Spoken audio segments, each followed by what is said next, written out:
Hello all my dear student friends. Welcome to this session. We are studying the subject power engineering and refrigeration.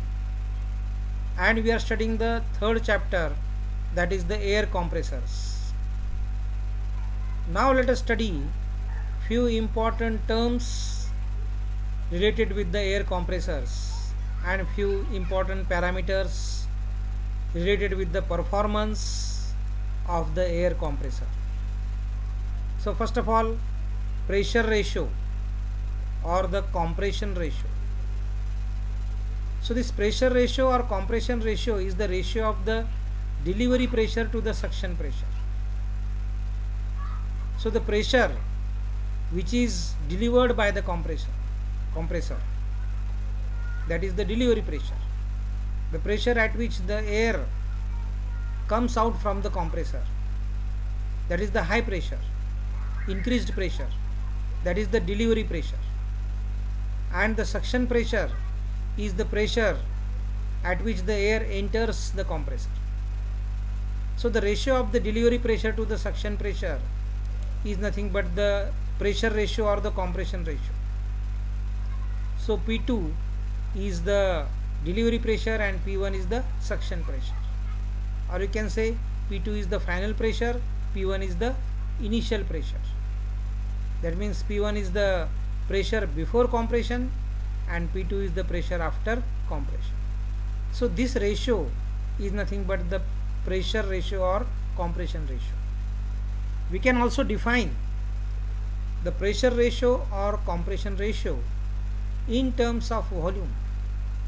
Now the pressure ratio is nothing but the ratio of the initial volume to the final volume, because the initial volume is greater than the final volume.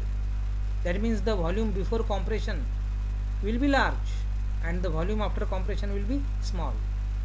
Now pressure after compression is large and pressure before compression is small, right? Therefore we have taken this ratio as the pressure after compression divided by pressure before compression. But in case of volume, since the volume, initial volume is larger than the final volume and this ratio is greater than 1, so we define this ratio as the initial volume divided by the final volume. That means the volume before compression divided by the volume after compression. So we know the volume before compression, total cylinder volume, is nothing but the stroke volume plus clearance volume. Vs is the stroke volume, Vc is the clearance volume, and this is divided by the clearance volume. Final volume is equal to clearance volume. Now the compressor capacity, let us define the capacity of the compressor. That is nothing but the volume of air or gas delivered per unit time. So in unit time, how much volume of the air is delivered, that defines the compressor capacity. Generally the compressor capacity is expressed in terms of free air delivered. So free air delivered, in short, is called as FAD. So the free air delivered is nothing but the volume of air delivered under the conditions of temperature and pressure existing at the compressor intake. So whatever is the condition, whatever are the conditions of the temperature and the pressure at the intake of the compressor, these conditions should be considered and then the volume should be estimated. So that volume of the air delivered is nothing but the free air delivered, because the volume changes with temperature and pressure. So we have to consider that volume when the pressure and temperature match the inlet conditions, the conditions at the intake of the compressor. Then the value of the volume will be called as the free air delivered. Now the swept volume or the stroke volume, it is the volume swept by the piston in one stroke. So we know what is the stroke of the piston. The motion of the piston from one extreme position to the other extreme position is called as the stroke of the piston. So extreme position may be IDC or ODC, IDC means inner dead center, ODC means outer dead center, or the extreme position may be TDC or BDC. TDC means the top dead center and BDC means the bottom dead center. So for example, when the piston moves from the top dead center to the bottom dead center, we can say that the piston has completed one stroke. So whatever volume is swept during the one stroke of the piston, whatever volume is swept during one stroke of the piston, that is called as the swept volume or stroke volume of the piston. So here this swept volume or stroke volume is applicable for reciprocating compressor. Now you can tell me how you can find the value of this swept volume. So this swept volume is denoted by Vs. So it is nothing but the product of the area of piston and the stroke length. So area of piston multiplied by the stroke length will give you the stroke volume or the swept volume. So now let us go ahead to study few more terms. First of all, the isothermal efficiency. So what do you mean by isothermal efficiency? Isothermal efficiency is the ratio of the isothermal power to the indicated or air power. So what is this isothermal power? If we consider that the compression process is isothermal and then whatever power is required for compression, that power is called as the isothermal power, right? And indicated or air power is the power required for compressing the air in actual condition. So actually the compression is polytropic. So in the actual condition, whatever is the power required just for compression of the air is nothing but the indicated or air power, and isothermal power is also the power required for compression of the air, but in this case the compression is isothermal, and in this case the compression may not be isothermal, it is generally polytropic. Now isothermal power of compression is calculated from theoretical indicator diagram drawn on the basis of an assumption that compression is isothermal. So I told you that when the compression is isothermal, then assuming that the compression is isothermal, we can draw the indicator diagram, and from that indicator diagram we can find the isothermal power. So the work of compression is proportional to the area of the indicator diagram. So the area of the indicator diagram is a basis to find out the work of compression, and from the work of compression we can easily find out the power required for compression, right? So this work is nothing but the energy. Now the energy available per unit time is nothing but power. So energy is nothing but the capacity to do work, and power is nothing but the availability of energy per unit time. So from the isothermal power we can definitely find, from the isothermal work we can definitely find the isothermal power.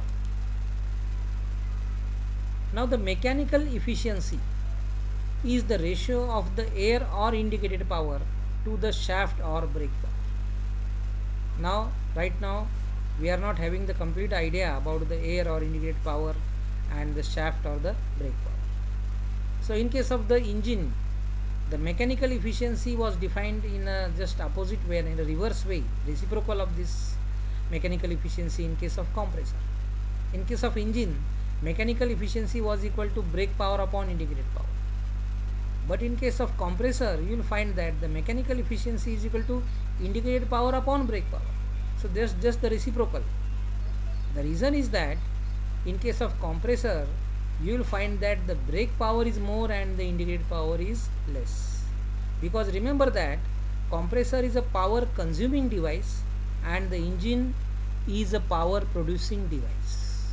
So since the functions are opposite, thermodynamic point of view, the compressor and the IC engine both are opposite in nature, and therefore you will find that the definition of mechanical efficiency is also opposite, that is the reciprocal of each other, right? So here, what is this indicated power? Air or indicated power? Air or indicated power is the power which is required for the compression, for the actual compression of the air in the given conditions of pressure and temperature, from the initial pressure to the final pressure. What is the initial pressure available of air in the environment, and what is the required pressure after compression. So that actual power required for the compression is nothing but the indicated power.